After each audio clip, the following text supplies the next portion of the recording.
근래 와서 이 코로나가 생긴 이후로 이 외부인들, 교회 밖의 사람들이 교회에 다니는 사람들에 대해서 불신감이 더 커졌다고 합니다. 그렇다면 우리가 이러한 갈등과 반목을 그대로 방치하고 지내는 것이 좋을까요? 세상이 우리에 대한 불신을 키워가고 있는 것, 또 우리 내부에서 이런 반목과 갈등을 그대로 내버려 두면서 살아갈 수는 없습니다. 왜? 우리는 우리를 위해서 십자가에 돌아가신 예수 그리스도를 따르고 믿는 사람들이기 때문이다. 예수 그리스도께서 이 세상의 갈등과 또한 죄를 해결하고 또 갈등과 반목을 화목해 만들기 위해서 예수 그리스도께서 돌아가셨기 때문에 우리는 그를 따르는 입장에서 우리 자신이 기꺼이 예수 그리스도의 모본을 따라가는 것이 마땅하다고 생각을 합니다. 이렇게 제대로 예수 그리스도의 모본을 따라서 실천을 하려고 하면 거룩한 산제사를 드려야 된다, 이렇게 얘기를 합니다. 이 제사의 가장 큰 목적은 하나님과의 화목, 교제, 그리고 또 죄를 없이 해서 하나님께 받아들여질 만한 존재가 된다는 겁니다. 사도 바울은 우리의 삶을 통해서, 산제사라는 우리가 살아있는 상태로 드려야 되니까 그것은 바로 우리의 삶을 통해서 우리의 전인격을 하나님 앞에 드리는 것을 얘기합니다. 그런데 하나님의 그 도덕적 절대성에 응답하는 우리가 도덕적으로 완전한 존재가 될 수가 없습니다. 그렇기 때문에 거기에 응답하는 차원에서 우리는 그 하나님의 도덕에 걸맞게끔 최소한 우리가 그 하나님의 가르침을 따라가야 된다는 거예요. 그래서 이 세상 사람들과 차별적인 존재가 되어야 된다는 거예요. 그래야 우리가 세상 사람들을 견인할 수 있는 것이지, 우리가 세상 사람들과 똑같아서는 엄청난 갭이 있다는 것입니다. 우리의 삶의 현장이 바로 예배의 차원으로 승화되어야 된다는 것을 얘기하고 있는 겁니다. 오늘 본문에서 두 가지 차원에서 얘기를 하고 있습니다. 우선은 첫 번째로는 더불어 살이를 해야 된다. 다른 사람과 더불어 사는 것이 대단히 중요하다. 그렇게 이제 얘기를 하면서 18절에 보니까 할 수 있거든 너희로서는 모든 사람과 더불어 화목하라, 이렇게 얘기를 합니다.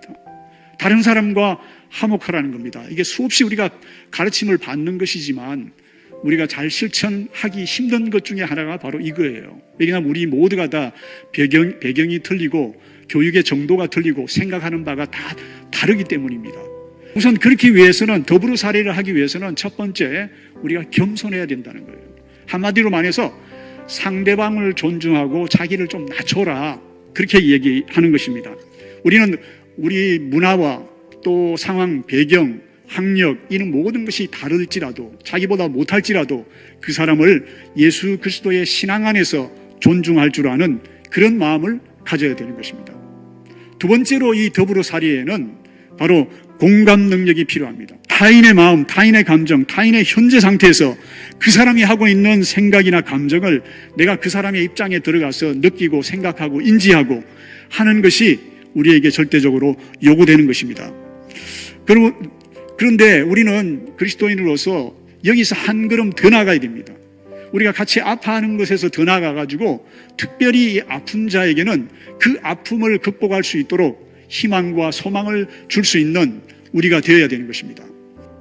더 나아가서 이 더불어살이에서 더 나아가서 이 사도 바울은 우리에게 이 거룩한 산제사를 드릴 때에 우리 바깥에 있는 불신자들 또는 우리를 괴롭히는 원수들, 그 원수들을 향해서 그 악에 대해서 악에게 지지 말고 선으로 악을 이기라고 얘기해 주고 있습니다. 오늘 이 본문 말씀에 의하면 이 악이라고 하는 것은 같은 신앙을 가진 사람끼리 반목하고 갈등하는 것도 악이라고 하는 거예요. 그리고 불신자를 함부로 대하는 것도, 상대방을 깔보는 것도 악이라고 얘기를 하고 있는 겁니다. 근데 여러분 가만히 생각해 보십시오. 왜 우리가 이렇게까지 해야 됩니까? 왜 우리가 미워하는 원수를 이렇게까지도 해야 됩니까?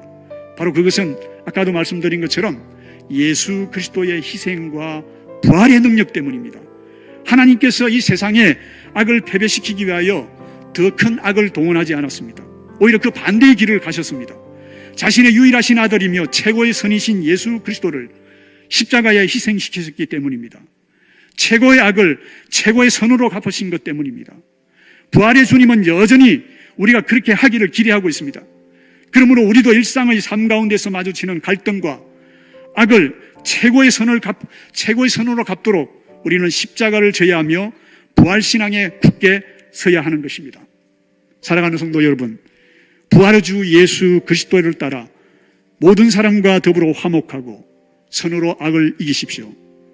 2000년 전 사도 바울의 이 외침이 여러분의 가슴 속에 생생하게 메아리치기를 주님의 이름으로 축원합니다.